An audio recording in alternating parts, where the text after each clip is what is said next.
¿qué tal? Sean todos bienvenidos a otro capítulo más de Psicotips. Estamos aquí con la psicóloga Blanca Guerrero y el psicólogo Daniel Villalba. Y el día de hoy vamos a hablar de un tema que es muy importante porque mucha de la población lo padecemos, que es la ansiedad. Así es, y sobre todo después de la pandemia, creo que se ha acrecentado bastante. Sí, es que el encierro, aparte esta desinformación de si no, ya pueden salir, no pueden salir, todo esto como que nos conflictó mucho, ¿no? Sí, y sobre todo por la gran carga laboral, gran carga de responsabilidades que vamos afrontando día a día. Y la parte económica, ¿no? Porque muchas personas perdieron su trabajo, otras pues dejaron sus estudios inconclusos, entonces sí fue algo que sí afectó bastante. Sí. Es por eso que vamos a abordar cada uno de estos factores en el capítulo de hoy. El día de hoy vamos a hablar sobre la ansiedad, pero ¿qué es la ansiedad? Bueno, tenemos que identificar que la ansiedad es esta alteración que se presenta como una emoción. Puede ser una emoción que nos ayude a gestionar nuestra manera de actuar o nuestro comportamiento, pero ya abordándolo en un ámbito más clínico puede detonar incluso un trastorno.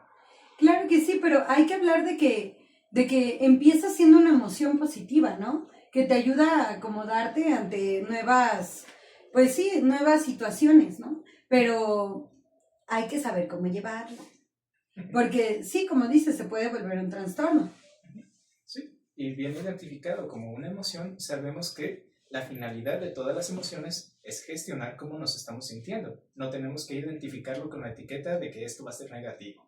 Claro que sí. Ahora, hay una diferencia entre miedo y ansiedad, porque luego mucha gente identifica como la ansiedad que es miedo, o como que si tienen miedo, entonces ya tienen ansiedad y no funciona así. Ok, ¿cómo podríamos diferenciarlo?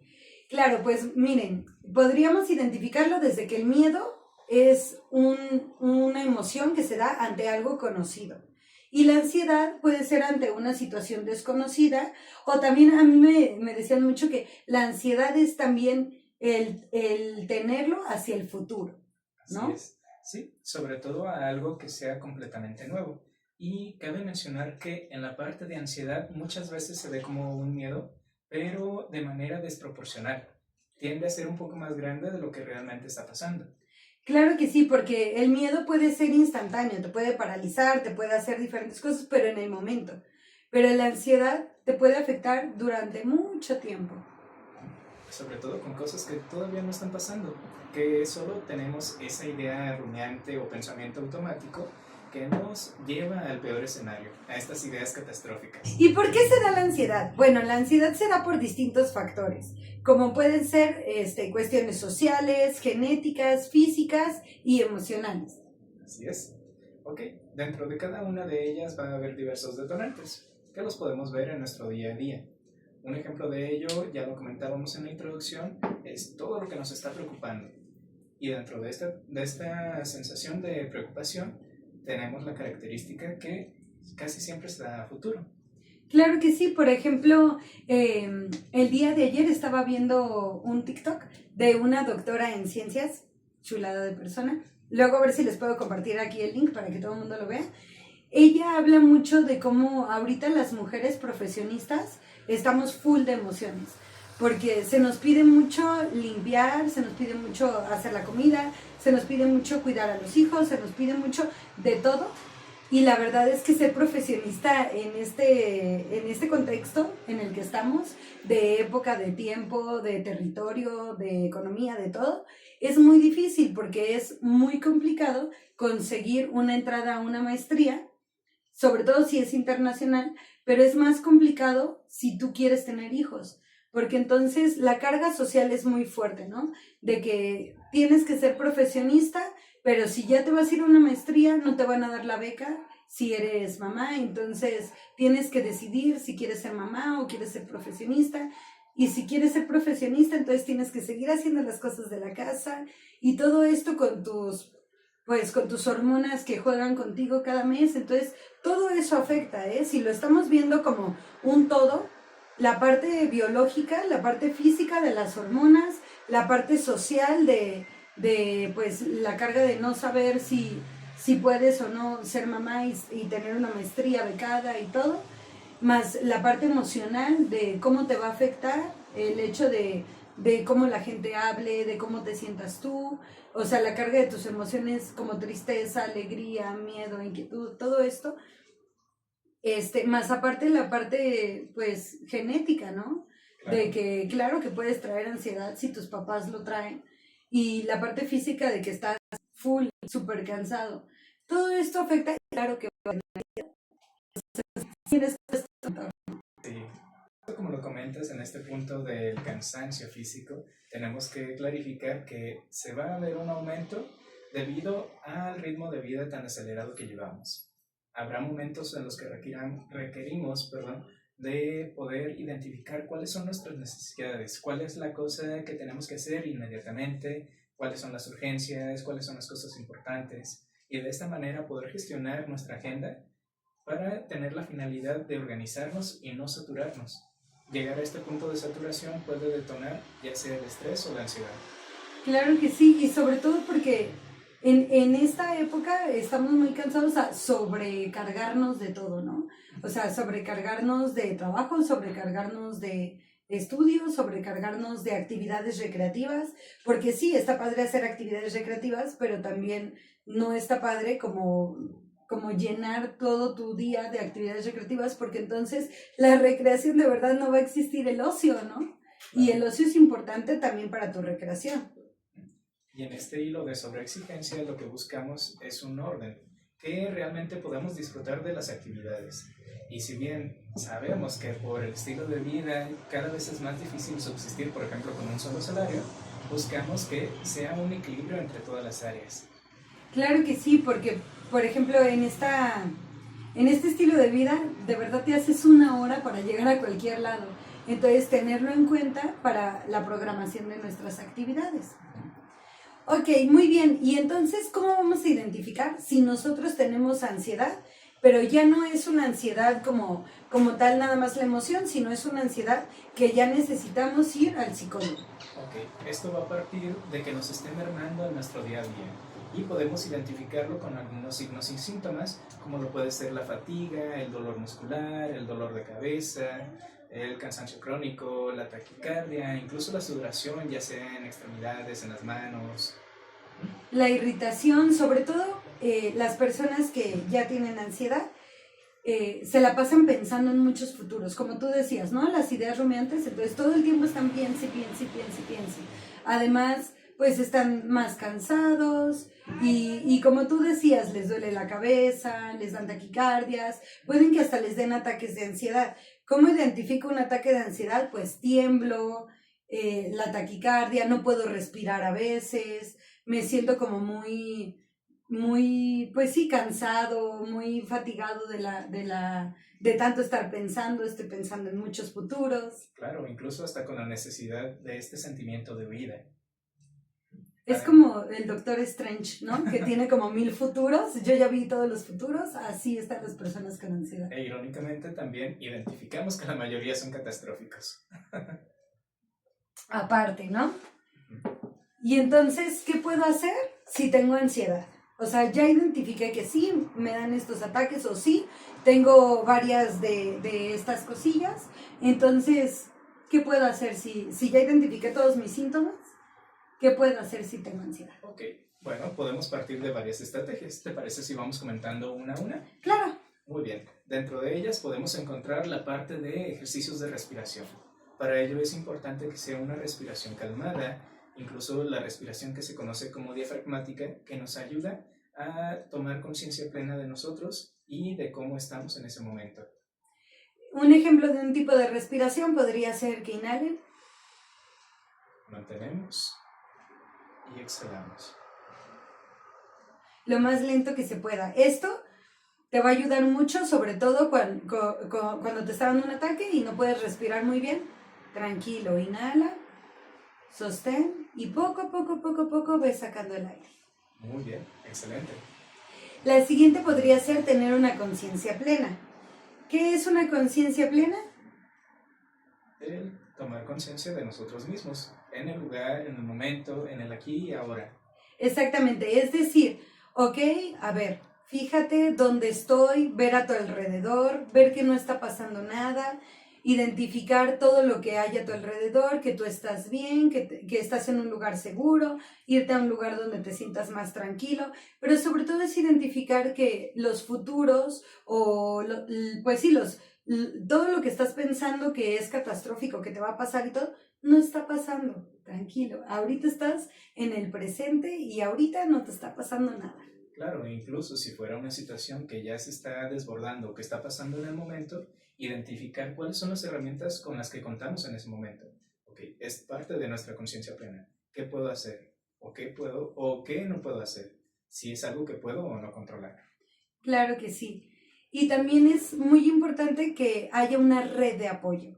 En la psicología se utiliza mucho este término, pero no toda la gente conoce qué significa, ¿no? De la red de apoyo podemos identificarlo desde las personas más cercanas, en los diversos ámbitos: familia, amigos, conocidos, vecinos, maestros, compañeros, profesionales. Sí, es toda la gente en la que tú confíes y que sepas que te pueden apoyar, ayudar, contener ante una situación como esta. Llámales con confianza, cuéntalo, háblalo y vas a ver que la gente va a estar ahí para ti. Y justo esto nos lleva a la tercera estrategia, que es la gestión emocional, el poder compartir con otros cómo nos estamos sintiendo en ese momento. Incluso si está fuera de nuestras posibilidades, por ejemplo, que estemos de viaje en un lugar aislado o estemos en casa sin la manera de contactarlos, ok, lo podemos gestionar a través de la escritura. Claro que sí, puedes escribir tus emociones, lo que estás sintiendo, lo que estás pensando, y cuando tengas más tiempo puedes regresar a esa escritura y reflexionar si de verdad eso te está afectando o no y cómo podemos hacer para que ya no te afecte. Muy bien. Sumando a esto, también tenemos algunas técnicas de meditación que nos pueden ayudar en estos momentos en que nuestra mente sale volando. Sí, algunas técnicas de meditación son como poner música, por ejemplo, para meditar, música de ruido blanco, música de relajación y poder hablar contigo mismo, cerrar tus ojos, encontrarte a ti mismo, quedarte en calma, ver y quitar más bien una mente en blanco, quitar todas esas preocupaciones, entender que ahorita estás bien, hablar contigo y saber qué es lo que necesitas para sanar y para sentirte mejor. Otra parte importante que podemos abordar es la activación física. El hecho de activar nuestro cuerpo nos va a demandar un foco de atención a esa actividad en ese momento. Claro que sí, pueden hacer yoga, salir a correr, nadar, bailar, moverse. El punto es que se concentren en otra cosa y aparte es una cosa, la actividad física es una cosa que te ayuda a sacar la energía. Entonces luego las personas con ansiedad tenemos mucha energía y es muy importante que la saquemos. Sobre todo porque este sentimiento de ansiedad nos lleva a una activación. En esa activación estamos buscando el poder resolver un escenario que todavía no se está presentando, y al no poderlo resolver porque no existe como tal, toda esa energía se ve acumulada y no sabemos cómo desbordarla. Es importante para esto mantener las 3 condiciones de salud mental, ¿no? Que son, por ejemplo, higiene del sueño, alimentación y la parte de actividad física. Muy bien. Teniendo estos 3 pilares, podemos reestructurar nuestra rutina de manera que podamos disminuir estos episodios. Ahora, como bonus, porque ya sé que me van a decir, ¿y qué es la higiene del sueño? Bueno, como bonus les vamos a explicar qué es la higiene del sueño, que aunque no tengas ansiedad, deberías de tenerla en cuenta porque es muy importante para la salud mental en general. Bueno, en cuanto a la higiene del sueño, podemos incluir varios factores o varios criterios.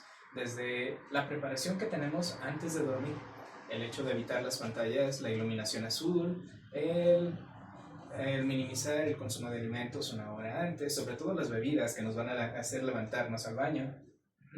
También, por ejemplo, los irritantes, sí, yo sé, se nos antoja el cafecito en la noche, pero mínimo tómatelo 3 horas antes de que te vayas a dormir, ¿no? Porque también te activa el chocolate, el café, todo esto te activa. También, por ejemplo, no utilizar la cama más que para dormir y para tener relaciones sexuales. ¿Por qué? Porque nuestra mente es muy inteligente. Si nosotros estamos trabajando en la cama, estamos viendo la tele en la cama, estamos leyendo en la cama, nuestro cerebro va literalmente a pensar o a asociar exactamente la cama con trabajo, lectura o películas, y con todo menos para dormir. Entonces te va a costar mucho trabajo dormirte en la noche. Claro, y otro punto importante es que podamos establecer un horario continuo de sueño.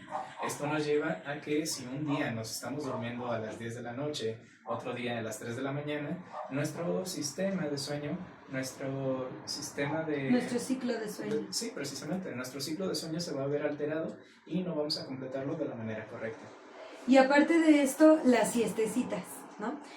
Yo sé, todo el mundo hemos leído eso de que Newton se echaba sus 5 siestas de 20 minutos al día, pero la realidad es que sí, te puedes tomar una siesta no mayor a 20 minutos, pero antes de las 5 de la tarde. Después de las 5 de la tarde ya no es recomendable porque vas a mover todo tu ciclo de sueño.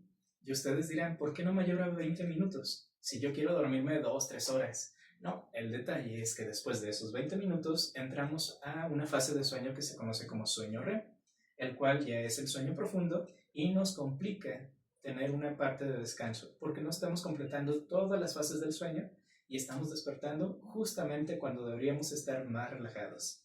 Exactamente. Aparte es muy importante que sepan que el sueño es indispensable para las personas porque en ese momento es cuando nuestras células se recuperan de todo el trabajo, de todo lo que hicieron durante el día. Entonces, si tú no duermes, no se te van a recuperar esas células y pues seguramente te va a ir muy mal. Así es. Entonces, para que tengas un buen control de la ansiedad, necesitamos que te alimentes sanamente, que hagas ejercicio y sobre todo que tengas una buena higiene del sueño, además de los tips que ya te di. Si tú identificas que tu ansiedad está muy fuerte y que con todo esto no te ayudaste, entonces buscamos la atención profesional. Para ello tenemos nuestros contactos aquí arribita y nos pueden contactar ya sea por un mensajito o por un comentario. Claro que sí, y recuerden que si necesitas apoyo, necesitas a alguien que te escuche, necesitas a alguien que te ayude a entender tus emociones, necesitas saber si no tienes algún tipo de trastorno, pues tienes que acudir con un psicólogo o un profesionista de la salud.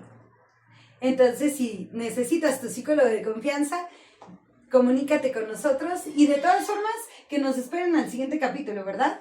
Claro. El capítulo 3 va a estar muy bueno porque vamos a hablar de los vínculos sanos. ¡Uy! Se va a poner bueno. Entonces nosotros fuimos Blanca y Daniel. Y esto es Psicotips para ti.